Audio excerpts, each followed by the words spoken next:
Bismillahirrahmanirrahim. Assalamualaikum warahmatullahi wabarakatuh. Alhamdulillahi rabbil alamin. Wabihi nasta'in wa ala umurid dunya waddin. Wassalatu wassalamu ala nabiyyina Muhammadin wa ala alihi wa sahbihi ajma'in, amma ba'du. Allahumma alimna ma yanfa'una wa zidna ilman. Yang saya hormati pengurus DKM Masjid YGC, jamaah sholat maghrib yang dirahmati oleh Allah Subhanahu wa Ta'ala. Nuwasil, kita akan melanjutkan tema sebelumnya terkait dengan sholat Jumat, dan pada maghrib kali ini tema yang akan kita bahas adalah tentang khutbah Jumat. Bagaimana para ulama membahas tentang masalah khutbah Jumat, apakah ada syarat-syaratnya, dan bagaimana para ulama membahas tentang masalah syarat-syarat sholat Jumat, kemudian sunnah-sunnahnya dan makruh-makruhnya dan lain sebagainya. Jamaah sholat maghrib yang dirahmati oleh Allah Subhanahu wa Ta'ala, ittafaqal fuqaha'u ala annal khutbah syartun fil jum'ah la tasihhu biduniha. Para ulama sepakat bahwasanya khutbah itu merupakan salah satu syarat ketika sholat Jumat. La tasihhu biduniha, maka tidak sah kalau sholat Jumat tidak ada khutbahnya. Jadi kayak sholat 2 rakaat, kayak sholat subuh gitu, 2 rakaat dijaharkan, nggak ada khutbahnya, sebelumnya nggak ada khutbahnya, maka dia bukan disebut dengan sholat Jumat. Karena sholat Jumat itu harus ada khutbahnya dan merupakan syartun fil jum'ah, syarat sholat Jumat yang dilakukan qablas sholati, sebelum sholat, qablas sholati, sebelum sholat. Wali anna Nabi sallallahu alaihi wasallam lam yasil al jum'ah bidunil khutbah. Nabi Muhammad sallallahu alaihi wasallam tidak pernah sholat Jumat kecuali ada khutbahnya. Jadi nggak pernah sholat Jumat nggak ada khutbahnya, ada khutbahnya terus, ada khutbahnya terus. Sehingga kata Rasulullah Shallallahu Alaihi Wasallam, "Shollu kama ro'aitumuni usolli." Sholatlah kamu sebagaimana aku sholat. Ya, ketika Rasulullah Shallallahu Alaihi Wasallam sholat Jumat ada khutbahnya, ya seperti itulah bahwasanya khutbah merupakan syartun fil Jum'ah. Ada riwayat apakah khutbah itu merupakan apakah khutbah itu merupakan salah satu ringkasan daripada sholat zuhur atau bukan. Nah, ini pendapatnya wa anna Umar wa Aisyah radhiyallahu anhuma. Pendapatnya Umar dan Aisyah berarti aqwalus sahabah, pendapat para sahabat. Annahuma qala, mereka berdua berkata, qasuratis shalah li ajlil khutbah. Kenapa sholat itu diringkes? Tadinya 4 menjadi 2. Biasanya kan zuhur itu kalau di siang hari 4. Kenapa jadi 2? Li ajlil khutbah, karena ada khutbahnya. Nah, ini pendapatnya Umar dan pendapatnya Aisyah. Nah, ini pendapat para sahabat. Wal asahhu indal Hanafiyah annal khutbah laisat qa'imatan maqama rak'atain. Tetapi menurut para ulama Hanafiyah mazhabnya bahwasanya khutbah itu laisat qa'imatan maqama rak'atain. Dia bukan menempati 2 rakaat yang hilang itu. Jadi tadi kan perkataan Umar dan Aisyah sehingga dijadikan oleh para ulama kebanyakan ini jadi diringkes. Tadinya 4 diringkes 2, dan 2 itu sebagai pengganti daripada khutbah. Nah, ulama Hanafiyah mengatakan annal khutbah laisat qa'imah maqama rak'atain. Khutbah itu bukan bukan sebagai pengganti daripada 2 rakaat yang hilang itu, tapi bal kasatriha fis shawab, hanya sebagai pelengkap saja, min annal khutbah kasatri shalah, sehingga orang yang sholat Jumat itu bisa mendapatkan pahala yang lebih banyak. Jadi bukan seperti kebanyakan pendapat ulama yang mengatakan 2 rakaat itu diringkes, 4 rakaat diringkes jadi 2 sehingga dijadikan khutbah begitu. Wa hiya khutbatani qabla shalah ittifaqan. Nah, ini 2 kali khutbah qabla shalah, sebelum sholat secara sepakat, nggak ada perbedaan. Jadi kalau sholat Jumat itu nggak ada perbedaan, dia 2 khutbah, duduk sebentar kemudian naik lagi begitu. Berbeda nanti ketika sholat yang lain, sholat Id, sholat istisqa dan lain sebagainya. Nah, kemudian waqtalafal fuqaha fi surutil khutbah. Nah, para ulama berbeda pendapat terkait dengan syarat-syarat khutbah. Ada syarat-syaratnya nih. Syarat-syarat khutbah itu para ulama berbeda pendapat. Yang pertama adalah faqala al-Hanafiyah. Para ulama mazhabnya Imam Abu Hanifah, di dalam kitabnya di sini ada Al-Bada'i Us-Sana'i, kemudian Ad-Durul Mukhtar dan lain sebagainya.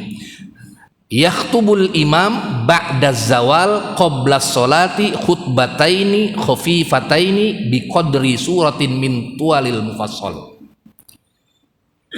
Imam itu berkhutbah setelah zawal, setelah matahari tergelincir.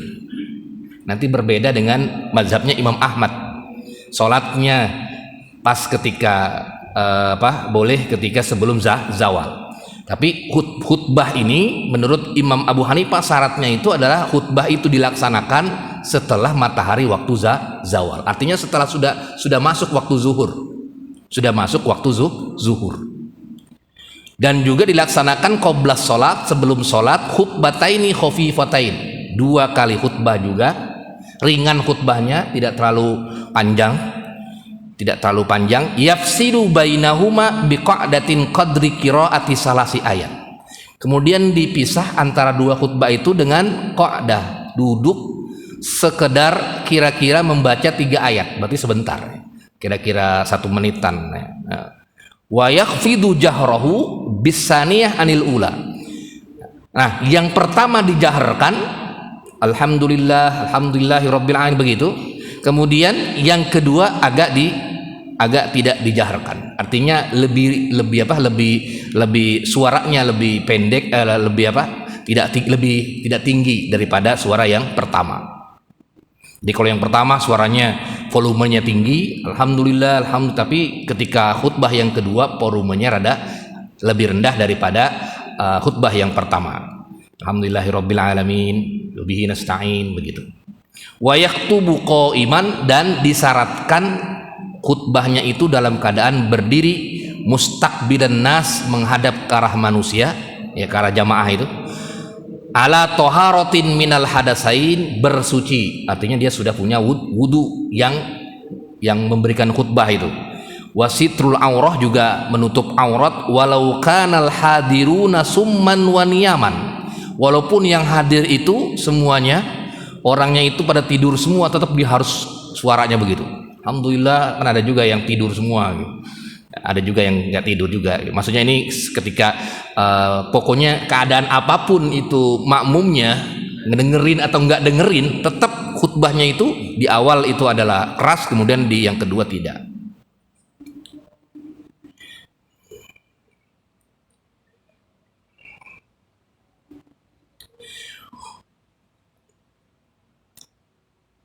Walau iktasarul khutibu ala zikrillahi ta'ala katahmidatin au tahlilatin au tasbihatin faqala, dan bisa juga khutbah itu hanya diringkes, yang penting ada alhamdulillah, kemudian ada kalimat kalimat bertasbih kepada Allah Subhanahu wa taala, kemudian membaca Al-Qur'an, dan juga membaca kalimat-kalimat takwa.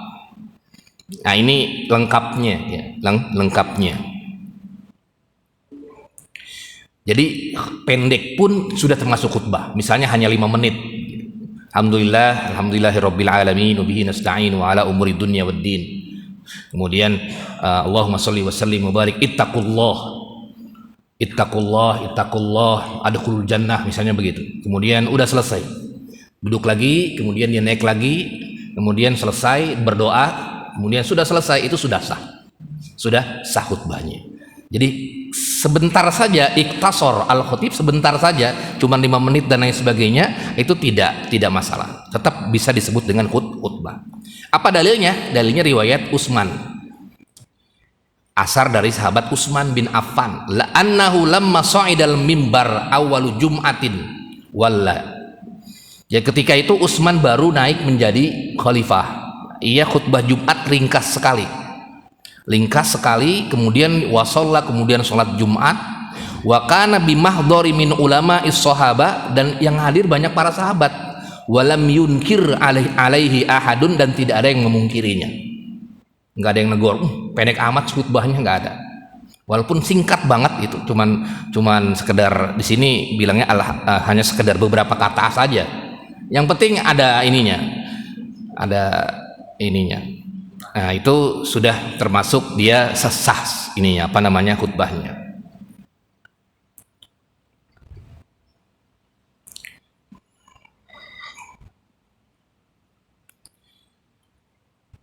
Wala budda min zikrin tawilin yusamma khutbah wa aqalluhu qadrus tasyahud. Nah, ini berbeda dengan jumhur.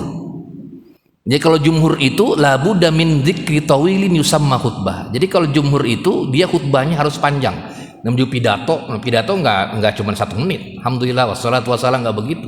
Tapi benar-benar tawil, panjang. Wa aqalluhu qadru tasyahud. Nah, ini menurut jumhur ini. Li'annal khutbah hiyal wajibah. Karena khutbah itu merupakan salah satu bagian dari kewajiban, artinya syarat. Sehingga ada apa namanya? Ada kalimat tausiahnya, ada kalimat ittaqullah dan lain sebagainya, begitu. Ittaqullah dan lain sebagainya. Kalimat-kalimat yang bisa mentausiahi para jamaah. Jadi tidak hanya sebentar saja. Wa ajazul khutbah bi ghairil arabiyyah walau kana liqadirin 'alaiha sawaun akanal qaum araban aw ghairihim. Dan menurut pendapatnya Abu Hanifah boleh berkhutbah dengan berbahasa selain bahasa Arab. Nanti pendapat yang Imam Malik yang harus dengan berbahasa Arab. Makanya ada di kampung-kampung tetap aja pakai bahasa Arab. Alhamdulillah pakai contekan begitu, pakai apa? Pakai kertas. Karena memang ada sebagian mazhab yang mensyaratkan harus berbahasa Arab, nggak boleh bahasa Indonesia. Nah, ini tapi pendapatnya Imam Abu Hanifah boleh. Wa ajazu al khutbah bi ghairi al arabiyyah. Boleh dia dengan bahasa selain bahasa Arab.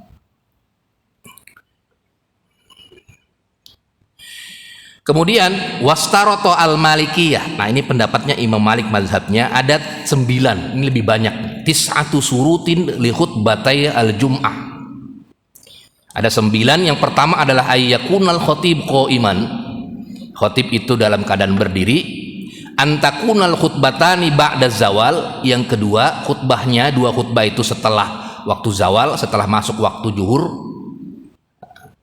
Kalau belum, tidak sah. Wa ayyakuna mimman tusammihil Arab, dan dia harus berbahasa Arab khutbah, dan bukan bahasa tidak khutbah. Tusammihil Arab khutbah kayak kajian begini, ada laptopnya gitu, khutbahnya pakai laptop, pakai proyektor begitu. Itu bukan khutbah. Jadi khutbah itu ya khutbah, alhamdulillah, benar-benar khusyuk, benar-benar resmi. Itu ayyakuna mimma tusammihil Arab khutbah, bukan santai begini. Kalau saya gini santai, ada laptopnya, ada, kalau kajian lebih resmi ada ininya, ada proyektornya. Nah, itu kajian. Nah, kalau khutbah nggak bisa begitu, nggak bisa pakai laptop depannya kemudian ada kajian begini, ngelihat begini. Benar-benar harus benar-benar resmi. Tusammihil Arab khutbatan. Nah, ini pendapatnya Imam Malik. Ar-rabi kaunuha dakhilal masjid. Nah, ini syaratnya yang keempat ini adalah dia di dalam masjid. Berbeda dengan Abu Hanifah, dia boleh di luar, misalnya di lapangan. Misalnya kalau ada orang yang misalnya dia berkemah di Cibubur atau di mana begitu, di hutan sana, ada beberapa orang, ada 10 orang, kalau tidak mensyaratkan 40 orang, dia bikinlah sholat Jumat, ada khutbahnya. Nah, ini kalau pendapatnya Imam Malik tidak boleh. Kenapa? Karena harus di masjid. Itu bukan masjid. Nah, sedangkan syarat dari Imam Malik ini kaunuhuma dakhilal masjid. Dia benar-benar harus di masjid kayak begini, di masjid. Falau khatabahuma kharijahu, kalau dia berkhutbah di luar masjid lam yasih, enggak sah khutbahnya. Kalau udah nggak sah ya udah nggak sah sholat Jumatnya, berarti nggak ada sholat Jumat di situ. Tidak ada sholat Jumat. Nah ini perbedaan pendapat para ulama ini. Al-khamis ayyakuna qabla sholat fala tasihus sholatu qablahuma fa in akharahuma u'idatis sholat. Nah ini yang kelima adalah dia harus dilakukan sebelum sholat. Bagaimana kalau lupa? Maka harus diulangi. Jadi misalnya lupa, atau DKM-nya atau misalnya pengurusnya tahu-tahu sholat dulu. Oh iya tadi belum khutbah.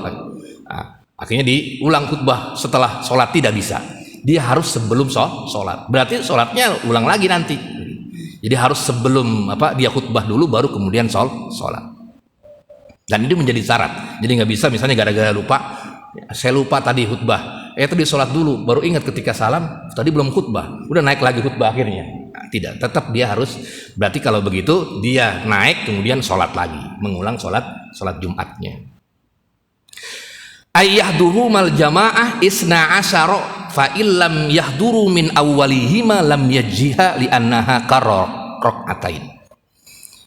Dan yang hadir jamaahnya itu harus minimal 12. Minimal 12. Kalau dia kurang dari 12 tidak sah sholat Jumatnya. Tidak ada sholat Jumat berarti. Kenapa sebabnya? Ya karena berdasarkan dalil yang sudah pernah disebutkan minggu kemarin, ketika itu Rasulullah SAW sedang khutbah Jumat. Tiba-tiba ada segerombolan pedagang dari Sam lewat di depan Masjid Nabawi. Kemudian yang ada di mana? Yang ada di dalam masjid yang lagi dengerin khutbahnya Rasul, khutbah Jumat, pada keluar. Pada melihat dagangan-dagangan yang dari Sam. Bawa apa itu? Pada keluar semua. Tersisa 12 orang. Nah, kemudian turunlah ayat Al-Quran di dalam surat Al-Jum'ah itu. Fa iza ra'au tijaratan aw lahwanin faddu. Nah, itu asbabul wurudnya ayat di surat Al-Jum'ah. Nah, itu. Nah, yang tersisa adalah menurut hadis tersebut 12. Sehingga Rasulullah terus khutbah walaupun orang pada keluar, tinggal sisa 1 saf, 2 saf. Masjid Nabawi mungkin nggak segini, mungkin kecil dulu ya, zaman Rasul nggak begitu gede begini, mungkin kecil. Nah, ini 1 saf 2 saf, yang lain semua pada bubar semua melihat dagangan di luar itu. Tapi Rasulullah tetap berkhutbah terus sambil turun sehingga membacakan wa iza ra'au tijaratan, begitu. Nah ini yang disyaratkan oleh Imam Malik. Nah ini wa ayyakuna asabi, yang ketujuh ini ayyajhar bihima, harus dijaharkan. Nggak bisa dia tidak dijaharkan, berarti harus diomongin begitu. Sama seperti sholat maghrib, harus diomongin. Alhamdulillah, nggak bisa diem aja khutbahnya. Assalamualaikum warahmatullahi wabarakatuh, diem begitu, disir gitu, hanya dia yang dengar, nggak bisa. Dia harus benar-benar dijaharkan, harus benar-benar dijaharkan. Wa ayyakuna bil arabiyah, harus berbahasa Arab, walau lil aajim, walaupun ada orang non Arab tetap harus berbahasa Arab. Kalau tidak berbahasa Arab tidak sah khutbahnya, Ini menurut pendapatnya mazhab Imam Malik. Wa qalatis Syafi'iyah, nah ini Imam Syafi'i yang ada di banyak di Indonesia ini hanya 5 saja. Lil khutbah khamsatu au arkanin au furud. Khutbah itu syaratnya hanya ada 5. Yang pertama ada alhamdulillahnya. Alhamdulillah gitu. Yang penting mau kalimatnya alhamdulillah, mau nahmaduhu, mau apapun yang penting memuji kepada Allah. Ya kadang-kadang diterjemahin juga. Pertama-tama kami panjatkan puja serta puji begitu kan. Ya karena apa? Ya karena boleh berbahasa Indonesia. Boleh berbahasa Indonesia. Lain ketika mazhab Imam Malik ya nggak bisa berbahasa Indonesia, udah Arab aja terus. Sampai dengan akhir itu Arab terus. Nah ini kalau Imam Syafi'i dia tidak berbahasa Indonesia pun dia bisa. Hanya 5. Yang pertama dia harus ada tahmidnya, harus ada alhamdulillahnya, harus ada sholawatnya. Allahumma sholli ala Muhammad atau apapun bahasanya. Yang penting bersolawat kepada Rasul. Kemudian ada wasiat takwanya. Kemudian ada qiraat Al-Qur'annya. Qala Allah Ta'ala fil Qur'anil Karim. Kalau yang lain enggak. Yang penting ada takwa saja, yang ada tausiah aja sudah selesai. Tapi ada qala Allah Ta'ala fil Qur'anil Karim ya ayyuhallazina, begitu. Ada itunya. Nah, kemudian ada doa lil mu'minina wal mu'minat, doa kepada orang mukmin, terserah bagaimana doanya, yang penting Allahumma gfir lil muslimin dan lain sebagainya. Nah, ini yang menjadi syaratnya. Nah, kemudian waqalatil Hanabilah, Imam Ahmad ini hampir sama dengan Imam sebagian Imam Syafi'i, hanya sebagiannya saja yang berbeda ya. Yustaratu lil jum'ah ayyataqaddamaha khutbatan. Dia boleh dilaksanakan sebelum waktu zuhur.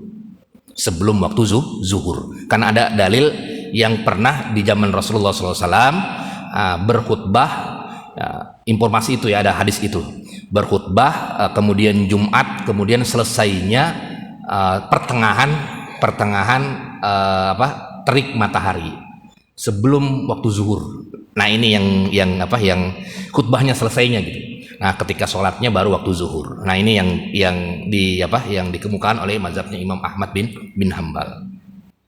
Tapi tidak rata-rata tidak dipakai ya. Mungkin ada sebagian negara yang memakainya. Tapi rata-rata sudah pas waktu zuhur. Sudah masuk waktu zuhur.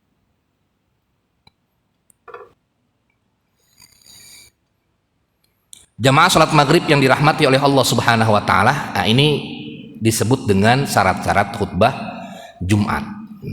Nah, kemudian yang selanjutnya adalah sunanul khutbah, sunnah-sunnah khutbah, wa makruhatuha, dan makruh-makruhnya khutbah. Amma sunanul khutbah, sunnah-sunnahnya khutbah itu ada 8, ada samaniyata asar, ada 12. Samaniyata asar sunnatan, ada 12 sunnah-sunnahnya. Yang pertama adalah at-thaharatu wasitratul aurah syartun. Kalau menurut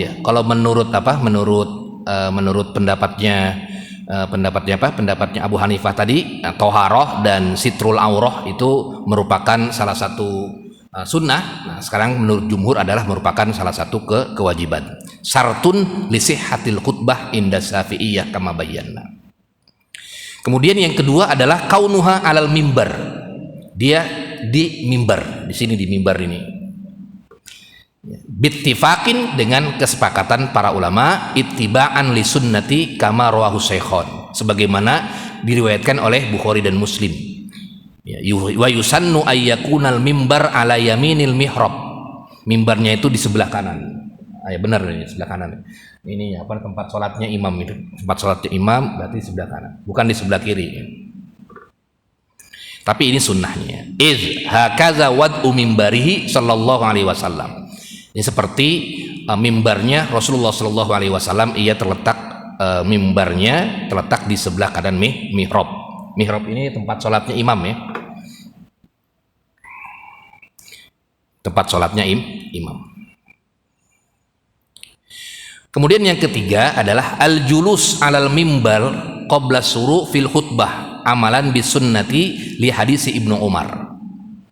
Duduk di atas mimbar ini sebelum memulai khutbah. Ya, biasanya kan kalau azan itu duduk dulu kan. Nah, itu duduk. Amalan bis sunnati di hadis Ibnu Umar. Karena ada hadis Ibnu Umar. Ketika azan dia duduk dulu. Nah, ini salah satunya. Kemudian yang keempat adalah istiqbalul qaum biwajhihi dunal iltifat yaminan wasimalan sunnatan bittifaq.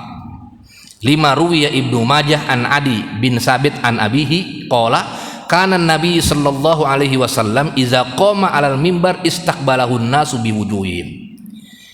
Bahwasanya Nabi Muhammad sallallahu alaihi wasallam ketika berkhutbah ia menghadap ke arah manusia ke arah jamaah. Ke arah jamaah. Kemudian yang kelima adalah salah satu sunnahnya adalah ayyusallim 'alan nasi iza sa'idal mimbar. Bersalam kepada jamaah ketika naik mimbar. Assalamualaikum warahmatullahi wabarakatuh. Nah, gitu kan.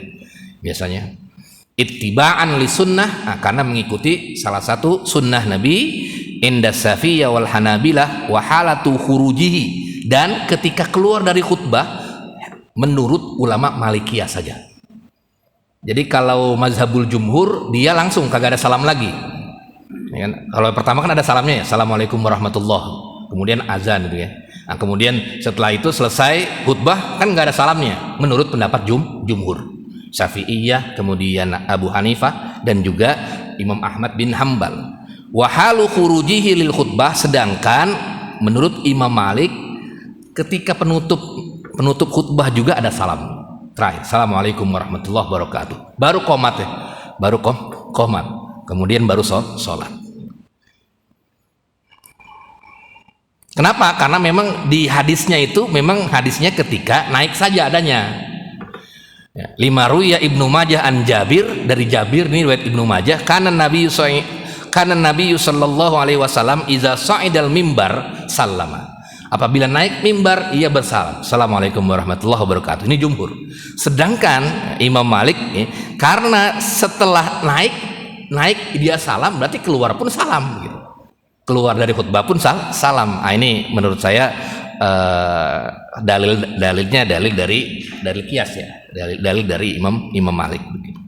Jadi berbeda dengan jumhur. Nah, kalau datang ke mana tuh, ke Maroko itu Imam Malik itu dipakai mazhabnya tuh di barat Afrika itu, tersebarnya itu di Maroko, sono di Tunis sebelah sananya itu, Aljazair sebelah sananya, tapi di barat Afrika di situ kebanyakan memakai mazhab Imam Malik.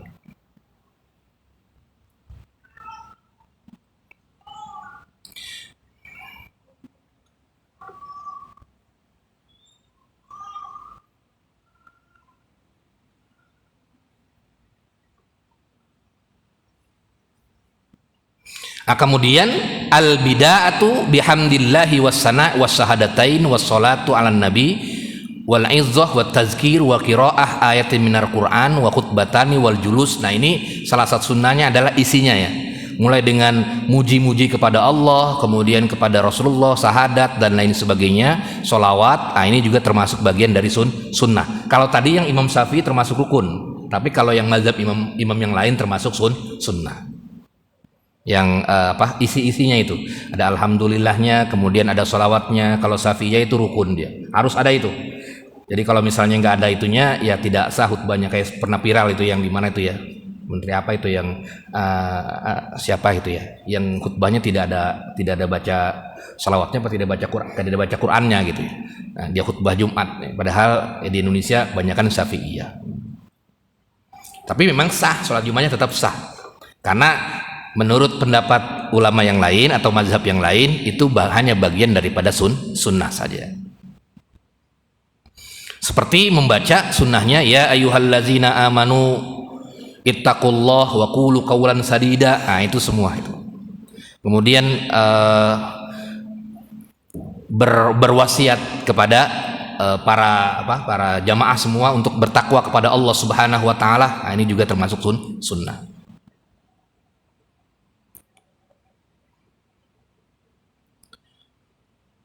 Nah, kemudian yang selanjutnya adalah taksirul khutbatain, ringkas khutbahnya, padat. Jadi bukan ringkas kayak tadi Imam Abu Hanifah yang hanya 1 menit 2 menit sudah sah, tapi nggak terlalu lama banget sampai 1 jam 2 jam gitu. Jadi ringkas. Yang disunnahkan adalah bacaan sholatnya yang banyak gitu. Bacaan sholatnya yang banyak. Dan wa qaunus saniyah aksar minal ula. Dan kalau memang ada khutbah dua itu, yang khutbah yang pertama lebih lama daripada yang kedua. Yang pertama itu lebih lama daripada yang kedua. Jangan yang keduanya lama banget, yang pertamanya sedikit begitu, tidak. 5 rawah Muslim, karena hadis riwayat Imam Muslim, inna tula sholatir rajul wa qasara khutbatuhu mu'min fiqhiyatun. Jadi kalau di hadis riwayat Muslim dari Ammar ini, orang yang menjadi imam dan menjadi khutbah dia qasura khutbatuhu, khutbahnya itu ringkas, kemudian ia panjangkan sholatnya, jadi bacaannya panjang, khutbahnya justru ringkas, maka dia termasuk orang yang fikih, orang yang fakih, benar-benar paham terhadap agama. Ini diklaim oleh Ammar bin Yasir dari riwayat Muslim. Jadi kalau misalnya terbalik, nah ini berarti kurang, nggak nyunah itu bahasanya begitu ya. Jadi kalau misalnya khutbahnya panjang banget sampai jam 1 gitu. Giliran giliran sholatnya cuma baca kulhu sama dengan inna atoina gitu kan. Nah, yang ini adalah bacaannya panjang gitu, kemudian khutbahnya rada pendek, diringkas, bukan pendek ya, diringkas. Wa yusannu aidon kaunul khutbah balighan. Juga disunnahkan juga khutbah itu benar-benar baligh. Balik itu artinya benar-benar menggelegar ya. Menggelegar itu maksudnya pas sama apa sampai kepada para jamaah begitu ya. Nggak ngalor ngidul gitu. Nggak ngalor ngidul kayak orang ceramah kan kadang ada juga yang ngalor ngidul baca temanya ada tentang takwa tapi kemana-mana gitu. Ini diambil lah ini enggak, tapi benar-benar pas balighon, benar-benar pas pas banget dan sampai kepada jamaahnya. Sampai kepada jamaah. Kemudian al-insatu asna al-khutbah sunnatun inda syafi'iyya lil hadirin wa yukrahu lahumul kalamu fiha wa fil jadid la yuhramu alaihimul kalam liqaulihi ta'ala fa iza quri'al qur'anu fastami'u lahu wa ansitu. Nah, mendengarkan khutbah dengan seksama itu bagian dari sangat-sangat disunnahkan banget. Sangat-sangat disunnahkan banget. Bahkan kalau ada yang bercanda jangan diiniin. Justru fokus saja ke mendengarkan khutbah. Liqaulihin Nabi sallallahu alaihi wasallam, ini menurut Syafi'iyah. Idza qulna li sahibika ansit yaumal jum'ah wal imamul yaktub faqad lagauta. Kalau misalnya kamu mengucapkan kepada tetangga kamu, kepada sap yang sebelahnya dia lagi bercanda, ansit yaumal jum'ah. Dengerin. Justru tidak boleh. Justru kita ya fokus aja. Kita fokus kepada fokus kepada khutbah gitu. Jadi ya makanya bagusnya dikondisikan di awal itu jangan sampai berisik begitu. Jangan sampai berisik kemudian benar-benar khusyuk mendengarkan khutbah. Kenapa? Sebabnya insot itu bagian dari sunnah karena para ulama mengatakan tidur pun dia tidak membatalkan. Jadi kalau orang yang tidur begini, tidur maksudnya nggak ngikut sholat, nggak ngikut khutbah, dia cuma hadir doang gitu, hadir gitu. Dari awal dia langsung tidur gitu, ngantuk mungkin capek, tahu-tahu sudah Allah Akbar langsung ini gitu. Langsung sholat, tetap sah sholatnya, sholatnya.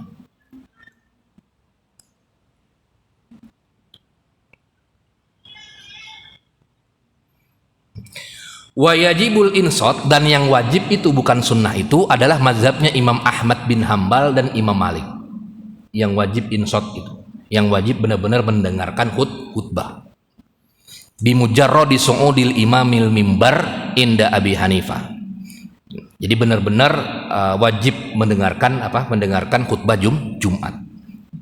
Nah, ini yang terjadi perbedaan pendapat para ulama. Kalau saya pribadi menghindari perbedaan itu ya sudah, jangan tidur. Sudah fokus dengerin khutbah, ngapain gitu ya. Lebih baik ya, kecuali kalau memang bukan dikehendaki oleh kita, enggak, istilahnya ya bahasanya kalau bahasa Arabnya asobahun naum. Kita kalah dengan ngantuknya. Akhirnya ya udah dipaksain tetap ngantuk-ngantuk juga begitu. Ya sudah, mau bagaimana lagi? Kita pakai pendapatnya mazhab Imam Syafi'i yang mengatakan sunnah.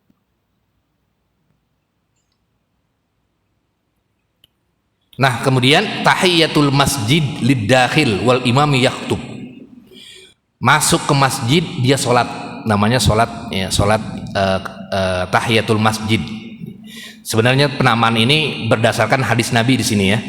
Di hadis Jabir ketika ja'a rajulun ilan Nabi. Ketika itu Nabi sedang khutbah. Kemudian ada yang datang. Wa huwa yaktub, sedang khutbah ada yang datang. Dan yang datang itu langsung duduk. Kemudian kata Rasulullah, kum farka, diri, jangan jangan duduk dulu, diri, farka, sholat dulu. Nah, ini yang dijadikan dalil terkait dengan ketika masuk sholat Jumat, walaupun imam sedang khutbah tetap dia melaksanakan sholat tahiyatul masjid gitu. Ini juga bagian dari sunnah. Nah, kemudian yang terakhir di sini adalah makruhatil khutbah. Makruhnya itu adalah yang meninggalkan sunnah tadi, yang tadi itu ditinggalkan. Nah, itu disebut dengan makruhatil khutbah. Yang disebutkan tadi itu ditinggalkan. Nah, di situ disebut dengan makruhatil khutbah. Sampai di sini ada diskusi, tafadhol silakan sebelum lanjut ke bahasan sunanul Jum'ah. Silakan Pak.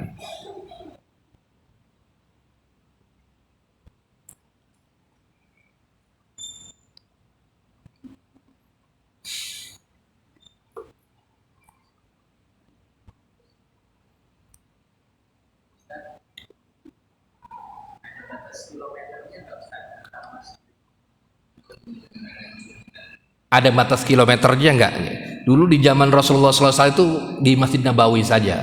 Kenapa? Memang itulah yang menjadi poin tadi ya. Ada nggak boleh dalam satu kuro ya, itu dalam satu kampung itu ada 2 masjid. Cuman itu pendapatnya Syafi'i yang seperti itu, yang tidak boleh ada dua masjid. Cuman beda. Kenapa sebabnya? Karena memang di zaman Rasulullah semua fokusnya di Masjid Nabawi itu, semua ingin mendengarkan khutbah Rasul. Jadi nggak ada masjid lain gitu.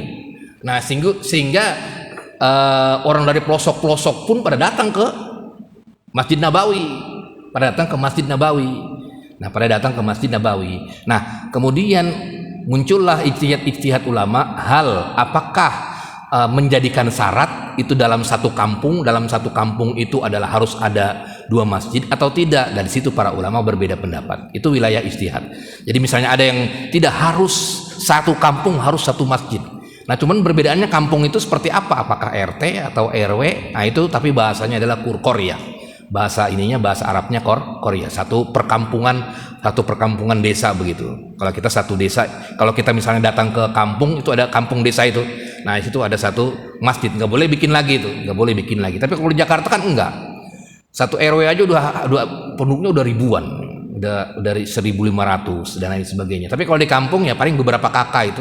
Nah itu ada masjidnya. Karena ada beberapa kampung juga, kemudian digabung jadi satu begitu. Nah ini memang poinnya adalah ijtihad terkait dengan dulu di zaman Rasulullah SAW yang tidak ada sama sekali, kecuali semua mendengarkan dari jauh-jauh pelosok-pelosok datang ke Rasulullah SAW untuk mendengarkan khutbah itu. Nah nanti ketika berbedanya itu ketika mulai tersebarnya Islam banyak, muncullah masjid-masjid yang lain di pinggiran-pinggiran Madinah, kemudian di kota-kota yang lain, pertengahan Madinah dan Mekah, muncullah masjid-masjid yang lain. Kenapa? Karena banyaknya orang-orang yang tersebar agama Islam. Dulu kan sedikit orangnya. Nah itu yang menjadi poin. Makanya ada istilahnya di Jumat itu apakah sah ada 2 masjid di dalam satu kampung? Kalau menurut saya sih, kalau saya pribadi terkait dengan hal tersebut tergantung daripada banyaknya masjid itu, luasnya masjid itu. Kalau misalnya masjidnya itu ada di kampung di daerah saya itu masjidnya ada masjid, tapi masjidnya itu luas ya, sama seperti inilah. Nah, tiba-tiba di 1 RW itu diri masjid lagi. Nah, diri masjid lagi. Nah, itu yang menurut saya poinnya yang akhirnya kan membuat ya tadi menjadi problem akhirnya di masyarakat begitu ya. Dari sisi lain juga seperti itu begitu ya. Ada istilah masjid jami dan ghair jami, itu istilah istihadiyah di kalangan Syafi'iyah saja. Jadi kalau masjid jami itu adalah masjid yang dilaksanakan sholat Jumat, benar-benar sholat Jumat. Sedangkan masjid ghair jami dia tidak dilaksanakan sholat Jumat, tapi buat dilaksanakan sehari-hari sholat dan bisa tahiyatul masjid, karena masih masjid tapi ghair jami. Ghair jami itu pemahamannya adalah dia tidak didirikan sholat Jumat. Di RW saya itu ada 2 masjid yang ghair jami, yang lain jami. Jami itu diadakan sholat Jumat, tapi yang 2 masjid itu tidak diadakan sholat Jumat. Kenapa? Namanya ghair jami. Tapi istilah itu ya, istilah di kitab-kitab fikih itu. Kenapa? Yang membedakan kalau masjid ghair jami ingin mendapatkan i'tikaf. I'tikaf kan harus di masjid. Kemudian ingin mendapatkan apalagi itu? Tahiyatul masjid, sehingga namanya ghair jami. Itu istilah-istilah yang. Tapi kalau di kitab-kitab yang lain seperti Hanabilah, Malikiyah tidak dikenal namanya ghair jami tidak dikenal. Semua masjid aja. Musolah ya apa saja, di rumah kita juga bisa musolah. Tapi kalau masjid ini benar-benar fokus buat tempat sholat, tempat Jumat, pusat peradaban Islam itu namanya masjid. Ya seperti inilah begitu. Kalau musolah itu ya di mana saja bisa. Buat dipakai di parkiran juga bisa jadi musola gitu kan. Asalkan sedikitnya dikit begitu kan. Nah, itu jadi musola, tempat sholat aja begitu. Atau di rumah kita juga musola bisa. Tapi bukan masjid, karena masjid itu harus dilaksanakan sholat Jumat dan setiap harinya banyak orang yang sholat di situ untuk berjamaah. Karena ada padilahnya kan di dalam Al-Qur'an yang memakmurkan masjid, bukan memakmurkan musola tapi memakmurkan masjid. Memerlukan masjid itu berarti orang-orang pada datang ke masjid. Wallahu a'lam bishawab. Ada lagi, tafadhol. Iya Pak Ji.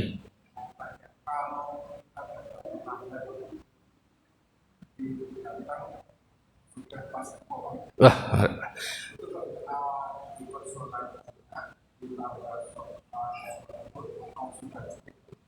iya, sebaiknya jangan terlambat ya. Itu kalau terlambat itu nanti problemnya di perbedaan pendapat mazhab jadinya. Masuk fikih. Jadi kalau kita keluar dari fikih, itu datangnya itu di awal waktu ingin mendapatkan apa tuh? Onta, ya kan? Ada tuh hadisnya tuh. Kalau datang duluan dapat onta, datang yang rada jam 11-an dapat apa tuh? Kambing apa itu dalam hadisnya. Yang terakhir dapat ayam itu, telurnya itu. Kalau jam 12-an pas. Nah, ini datangnya pas apa? Pas ikomat lagi. Pas ikomat. Nah, ini nanti perbedaan pendapat para ulama akhirnya di situ. Apakah sah sholat Jumatnya atau tidak? Di kalangan Syafi'iyah dia harus namanya disebut dengan sholat zuhur ulang. Untuk untuk menyempurnakan sholat Jumatnya, namanya istilahnya ngejohoran kalau bahasa sekarang. Di itmam disempurnakan dengan sholat zuhur. Diri lagi dia sholat zuhur 4 rakaat karena nggak sempurna sholatnya. Sholat Jumatnya tidak sempurna. Nanti ke situ. Tapi Imam Abu Hanifah tidak. Yang penting dapat itu rakaat imam, udah sah sholat Jumatnya. Imam Abu Hanifah. Nanti akhirnya masuknya ke perbedaan pendapat mazhab. Makanya saya nyaranin mendingan nggak usah datang terlambat, kecuali kalau uzur ya. Sekali misalnya uzur ketiduran, tahu-tahu sudah jam 12:10, udah buru-buru. Tahu-tahunya sampai sini adalah udah komat. Nah, berarti tinggal kita ikutlah itu. Nah, tinggal kalau pendapatnya mazhabnya Imam Syafi'i, dia diri lagi untuk untuk menyempurnakan sholat Jumat yang kurang. Sama seperti yang nggak ada 40-an, cuman 10 jamaahnya itu harus zuhur ulang juga. Makanya di kampung-kampung itu yang Syafi'iyah itu, dia ketika kurang dari 40 dia zuhur lagi. Kenapa? Karena sholat Jumatnya tidak sempurna. Naik lagi namanya ngezuhuran. Itu Syafi'iyah. Tapi kalau yang di lain tidak. Mau kalau Imam Malik 12 ya. Kalau yang lain Imam Abu Hanifah, Imam Ahmad 3, rata-rata 3 sudah cukup. 4, 5 sudah bisa melaksanakan sholat Jumat. Pun ketika terlambat pun, kalau Imam Abu Hanifah bisa. Tetap dia dapat sholat Jumat tanpa harus zuhur lagi. Tapi yang lebih ketat adalah mazhabnya Imam Malik dan Imam Ahmad bin Hambal yang tidak sah. Karena harus harus ikut khutbah. Nah, itu yang menjadi poin perbedaan pendapat para ulama. Makanya itu kalau saya solusinya ya jangan terlambat kecuali dalam keadaan uzurnya pun uzur syar'i, ketiduran gitu. Bukan uzur malas. Kalau uzur ketiduran ya berarti ya namanya juga uzur ketiduran ya sudah berarti tinggal kita ya. Kalau tadi Imam Abu Hanifah sah dia. Yang penting dapat Allahu Akbar bersama dengan imam atau sudah ikut dengan imam dia rukunya dia sudah sah sholat Jumat. Nggak perlu johor lagi. Ya perlu zuhur lagi. Ya Pak. Kira-kira pernah seperti itu? Oh iya banyak, iya rata-rata anak muda juga banyak. Anak muda. Iya banyak anak muda itu yang sengaja, itu bukan itu sengaja itu. Sengaja ini tuh kalau sengaja itu menurut saya itu tahzian itu ya. Perlu dididik kalau sengaja itu harusnya disampaikan hadis terkait dengan fadilah sholat Jumat di awal waktu datangnya gitu ya. Sudah Isa belum? Ada lagi yang ingin tanyakan silakan. Kalau pengertian masjid itu apa Ustaz? Misalkan dalam hotel ada musola, di mall ada musola, apakah keutamaannya seperti sholat di dalam masjid itu? Kalau masjid itu bisa dilaksanakan sholat Jumat. Kalau musola itu tidak. Kayak di hotel di mall itu musola ada musola kan.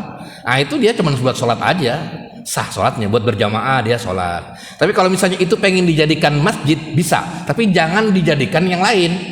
Tetap fokus buat kegiatan masjid begitu. Ada ininya sholat isya, ada subuhnya semua begitu. Karena ada masjidnya begitu. Tapi kalau misalnya musola bisa jadi nanti bulan depan dikontrakin, musolanya diganti dengan dagangan lagi. Nah, kan begitu. Nah, itu musola itu cuma buat sholat saja. Tapi kalau masjid benar-benar kalau misalnya ada di mall ada masjid ya berarti dia dilaksanakan sholat Jumat. Di pabrik berarti dilaksanakan sholat Jumat. Di parkiran boleh nggak sholat Jumat? Ya menurut pendapat sebagian ulama boleh, karena kan tidak mensyaratkan masjid. Tadi kan Abu Hanifah nggak perlu ada syarat masjid begitu. Mau di masjid di parkiran deh, yang penting dia ada yang khutbah, ada sholat 2 rakaatnya, itu sudah sah. Nggak perlu masjid, bukan menjadi syarat sebagian ulama tadi.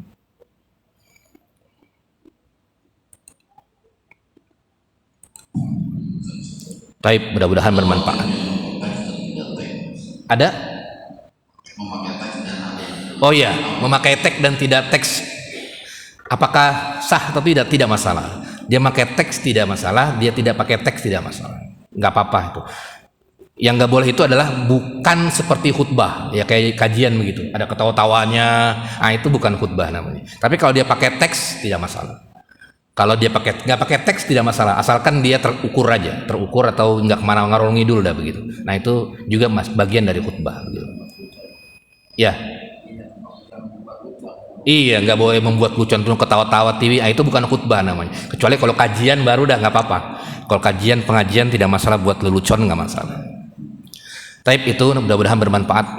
Sama-sama kita akhiri kajian kita dengan membaca doa kafaratul majlis. Subhanakallahumdika asyhadu an la ilaha illa anta astaghfiruka wa atubu ilaik. Assalamualaikum warahmatullahi wabarakatuh.